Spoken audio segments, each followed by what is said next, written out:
Hi everybody, Laura here.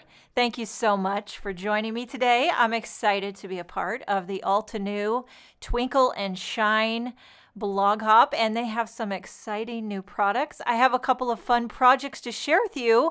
My first card is featuring the new Mandala Maker stamp set along with the coordinating die set. And with this, you can create endless fantastic mandala patterns.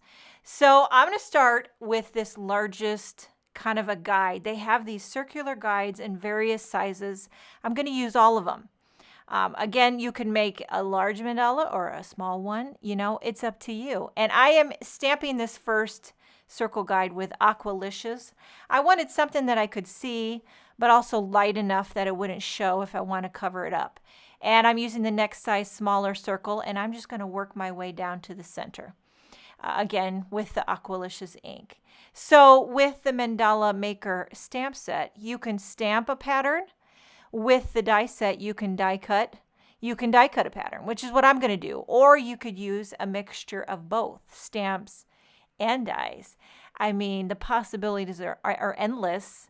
You can create various patterns out the wazoo. Just let your imagination, your mandala imagination run wild. So I'm using these Altenew, starting with the Cherry Blossom Gradient Cardstock sets and using a variety of circular sizes.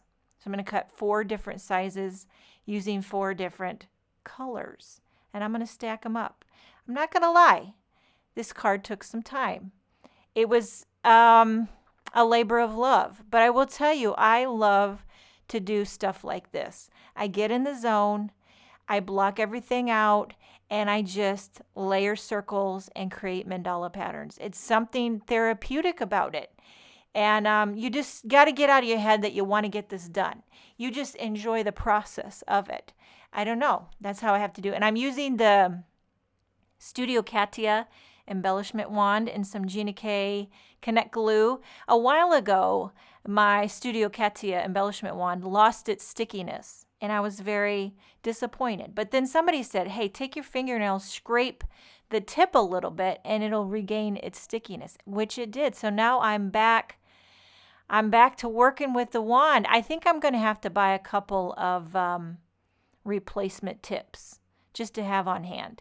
Because if you keep scraping away, you might run out of tip eventually. So here I am just layering up. I'm doing 4 different layers. Now you certainly do not have to make it as intricate as I am, but I was feeling it. Now I cut these little slivers of foam tape to pop up each of the circles. I don't always pop up all of my items. Some I just adhere straight down onto the panel, but you know, sometimes I like to pop it up.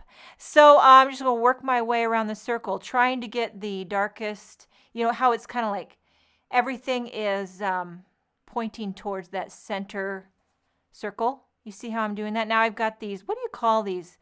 Do you call these marquee, the shape? I layered those up and popped those in. And I'm just going to work my way in towards the center. While I'm doing that, I got to tell you what happened to me the other day. You're not going to believe it. In fact, I can't believe it, but you know how we're living in an apartment in Germany. We're on the 3rd floor. Everyone's laundry is in the basement. That's just how it goes. The other day, I was laying on the couch, and it was late at night. I had procrastinated going to get the laundry out of the dryer. You know, sometimes you just leave it till the next day or a few days, but I knew I had to go get it so it wouldn't be all wrinkly. And but I had laid on the couch. Sometimes when I'm laying there late at night, and my fingers get swollen at night. Anybody else? So I took my wedding ring off and I put it in my cardigan pocket. Horrible idea. But I was lazy and I didn't want to deal with the ring. I didn't want to get up, put it away. So I put it in my cardigan pocket. Well, then I went down to get the laundry. Here's the thing. You have to have a key when you use the elevator. If you're down in the basement, you can't get back up to the 3rd floor without a key. So I put my key in my cardigan pocket. Dun, dun, dun. When I got back into the elevator to get the laundry, I reached in my cardigan pocket to get the key.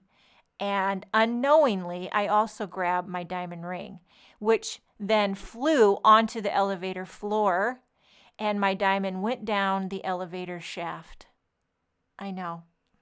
It was a horrible moment, a moment I will never forget. I about had a heart attack. But I was in the basement and I crawled down. I got down on my hands and knees and I was peeking. By the way, I'm adhering some crystals just to fill in some gap. You know, sometimes you just don't know when to stop is what it is. And I went ahead and embossed a sentiment from the Many Thanks stamp set. And this card is finished. What do you think? I think it's kind of magical. A labor of love, but I really enjoyed it. Now for the next card, I used the new pen sketched silhouette stamp set. And I'm going to stamp all these floral images and kind of make them gradient. So I'm using various inks per image. First, I inked that up with a light pink. I'll have all my inks that I use linked below because I know I'm going to forget to mention. This one here, that bright red, is Heartbeat. I do know that. And then a mid-tone. And then it gives you this beautiful gradient floral image. Okay, back to the diamond. It fell down onto the floor of the elevator shaft. But when I'm in the basement and I'm peeking through the little crack, I'm thinking I can see it on the floor because it's not that far away. Mid-heart attack, I go back upstairs. I tell my husband, Mark, I'm like, I think we might have a problem. And thankfully, he is not a hothead. He's pretty level-headed.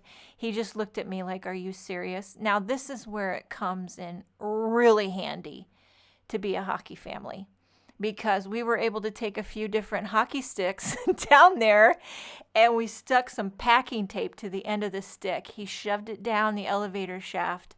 He picked up that diamond ring. I was using my my iPhone with the flashlight to shine light through the gap, and he's shoving that hockey stick down there, and he picked up the diamond ring. He was dad of the year. That he just became dad of the year that night. I was so happy and so relieved. And I don't think he was as happy, but he didn't get mad at me. He didn't get mad. But what are you going to do? You know what I mean? Like, we've been married for 24 years, and I've never lost it. So, I mean, it's going to happen one time. I keep thinking one of these years I was going to drop it down the bathroom drain. You ever done that? Never done that, but I did drop it down the elevator shaft. So here I stamped those floral images. I used the coordinating dies to die cut them out. Now I'm stamping some leaves from the pen sketch silhouette, and I'm using Mountain Mist and Volcano Lake to get some two-tone leaves going on there. And I love this color of the Mountain Mist for leaves. And then before I trim this panel, I'll go ahead and stamp a sentiment from the pen sketched silhouette. They have some beautiful sentiments in these stamp set. I trimmed it down and I'm popping it up on a Lawn Fawn card base. And then I'll pop up the floral images, trying to kind of nestle them ever so gently. Sometimes you got to snip off some pieces so that you can get a nice little nestle. And then the most important thing is to zhuzh. Zhuzh like your life depended on it. And then second most important, embellish. Tuck them in when you can, and then this card is finished. Make sure and check out the rest of the Altenew release and blog hop. I hope you enjoyed this video. Thank you so much for joining me. Have a wonderful day, and I will see you next time.